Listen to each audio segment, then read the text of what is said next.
From the People Archive, Garry Marshall on Happy Days and the day he discovered Robin Williams. Garry Marshall, creator of Happy Days and director of Pretty Woman, has died. He was 81. In 1989, the beloved director wrote a first-person narrative on the success of his hit show Happy Days and discovering Robin Williams. Read the full story below. The first day of every season, I'd make the actors and the staffs of the shows I was producing come together in the commissary and I'd give a little welcome, like it was Camp Marshallmount. Everybody we would meet. You should not talk. They should know each other. I'd try to keep them from being bored. They've made a few dollars, these kids, these 19-year-olds. They'd sit around discussing their escrow accounts. I'd tell them to get around and study everything. Go look at a camera. Go learn about producing and budgeting. After a while they'd start saying, "What else can I learn around here?" I think that's why a lot of very good directors came out of my shows. Ronnie Howard, Anson Williams, Henry Winkler, my sister Penny Marshall. I'd have tap dancing and yoga classes.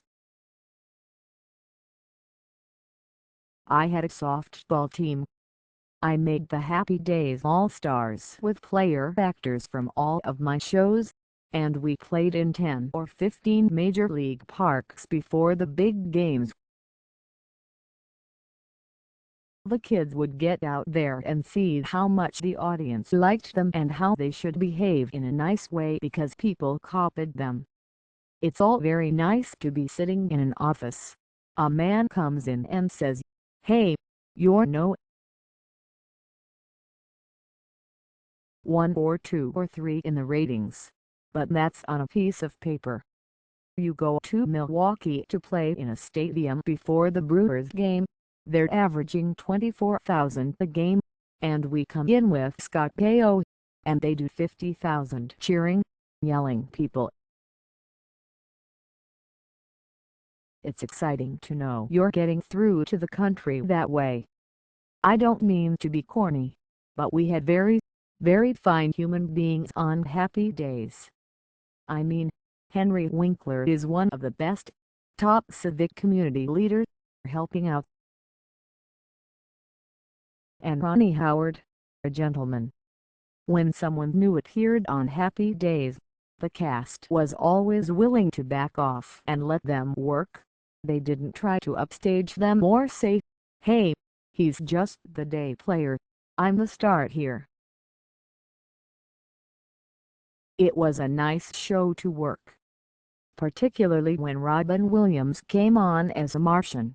He was all over the place and was improvising some, and they gave him room. At the end of the episode, 300 people in the audience stood up and applauded, which is not usually done. It didn't take a genius to know he could do his own show, and we made one for him, Mork and Mindy. It was the same when Penny Marshall and Anson Williams came in. What was lucky for me was the script for the episode came in late, and I called them at the last minute to do me a favor, play these characters Laverne and Shirley. I was stuck. They had not been too successful as actresses, and they happened to be working together as a comedy writing team at the time, so I knew where they both were. They came in and they made magic. You have to learn how to scramble in television.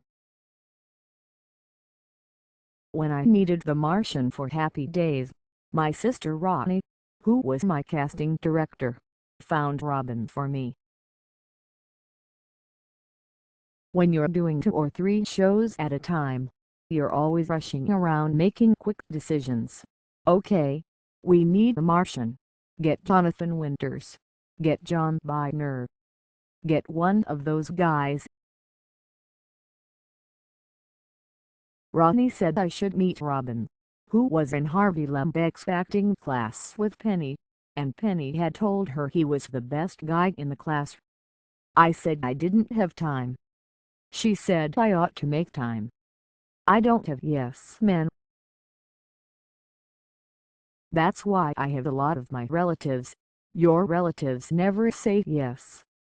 So I made time, and he did the whole audition standing on his head.